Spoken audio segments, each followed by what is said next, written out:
Hey YouTube, this is the C&J Studios, and I'm here to tell you what my top 3 favorite RPGs are ever made. That were ever made. Sorry. Number 1 is the Elder Scrolls 4 Oblivion. It was made by Bethesda Softworks. This game takes place in the land of Cyrodiil, which is in Tamriel, which is where the Elder Scrolls series takes place. So, the story, well, the game starts off when you're in an Imperial prison. The Imperial City prison, sorry. And it's under attack by assassins that want to kill the Emperor for some reason that you'll find out later in the main quest. But, how it goes is, the Emperor dies, and you take his amulet, the Amulet of Kings, which it requires the Amulet of Kings and an heir to the throne. So the Emperor had a child named Martin. Martin is a priest at the chapel of Akatosh in Kvatch, which is destroyed and will always be destroyed, no matter if you beat the game or not. So you take the amulet and you go to Joffrey, which is the leader of the Blades, which are the Emperor's bodyguards. So Joffrey leads you to Martin, and Martin has studied a book called the Mysterium Xarxes that was forged by Marin's Dagon, the Prince of Oblivion.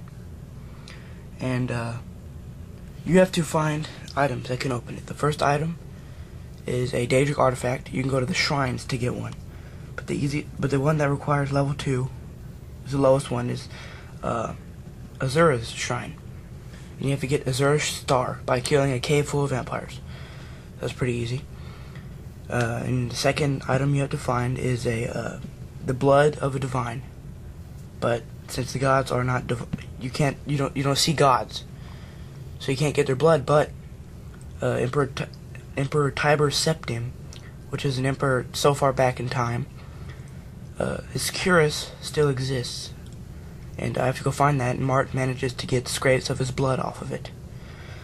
Okay, and you have to find that. And then the third item you have to get is a great Welkin stone. There's only one in Cyrodiil. It's in I forgot the name of the Iliad ruin that you find it in, but you get that, bring it to him. The last and fourth item is a great sigil stone. You only can get this from great gates that the war crawler can crawl through, which is a huge machine. It's like an insect type thing. It's huge. It's like the AT-ATs off of Star Wars. It's huge. And you gotta get that, shut the gate down, and get the sigil stone. And then Martin takes all these items and forges a gate, which you travel through to defeat Maekar Cameron, which is basically the guy that does the deeds for Marin's Dagon. So you defeat him, but he brings Marin's Dagon into Tamriel. And what you need to do is you need to go to Imperial City and stop him. And at the end of the story, you are crowned, or not crowned, but you are, you're called the Champion of Cyrodiil. And you get the Imperial Dragon Armor, which is one of the best armors in the game. As far as gameplay and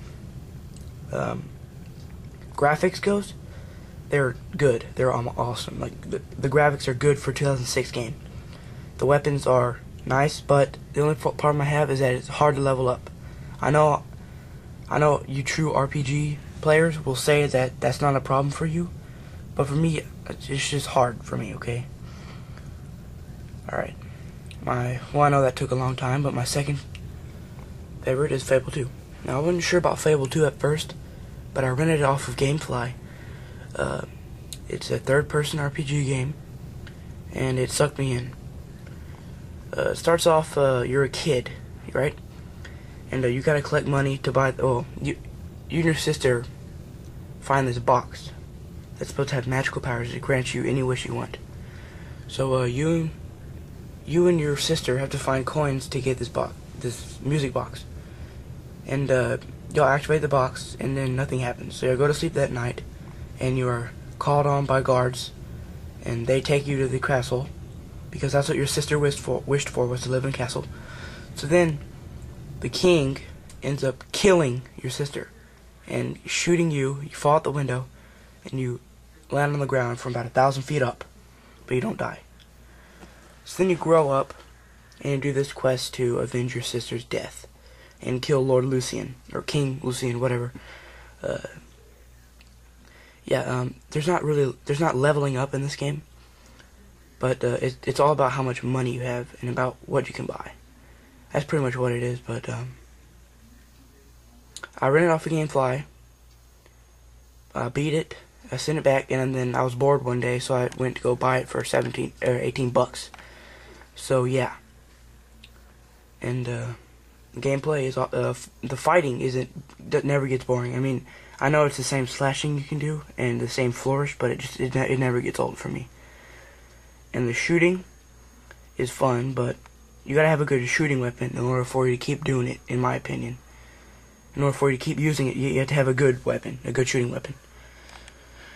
This takes place in the land of Albion, and that's where Fable takes place. And I'm gonna get Fable 3 when it comes out. I'm not gonna rent it. I'm gonna buy it because I know it's gonna be good.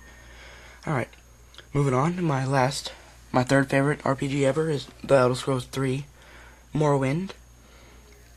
Well, actually, my third favorite RPG is Fallout 3, but I'm gonna let my friend borrow it right now, so I don't have it with me. So I'm just doing my fourth. So really, this should be over here. Fallout 3 belongs here. So Fallout 3 is made by the same company as Oblivion, Bethesda. It takes place in Washington, D.C., or the Capital Wasteland, they now call it. Yeah, I'll get into details with this later, but I'm running out of time. 7 minutes and 20 seconds. So I'm just gonna move on to Morrowind, and I'll review Fallout 3 and more later, when I actually do a full review for all these games and actually show gameplay of them. All right. So this is Morrowind. I couldn't find one for the Xbox because technically it was made 8 years ago, 7 years ago, something like that. 2002, 8 years ago. So yeah, they don't sell it anymore. So what I had to do is I asked for it for Christmas in 2009, and my grandma gave it to me. She gave me the complete edition, which came with Tribunal and Blood Moon. So I downloaded those two, downloaded this, and I love it. I know some people don't like it because of the combat. They wish the combat was more like Oblivion's, but the combat doesn't bother me as much because this is a true RPG. This is more you get the hang of this more, but this is harder and more challenging for you. So if you're a challenging gamer, then this is a good game for you. And if you like RPGs, I don't really know the story yet because technically I've been doing other things besides that, like Fighters Guild, Mages Guild, just fighting crap. But the story, I can tell you how it starts off. You're in a boat, and you land in Morrowind. Apparently you were a prisoner, and you're let off in Morrowind. And it just asks you for your race, your sign, and your class, and that's about it. And you get out of the office, and you're free to do whatever you want. So there's not really a story in the beginning. So thank you for watching this video. And like I said, I'll do a review on Fallout 3 later. But I'll see you guys later. Bye.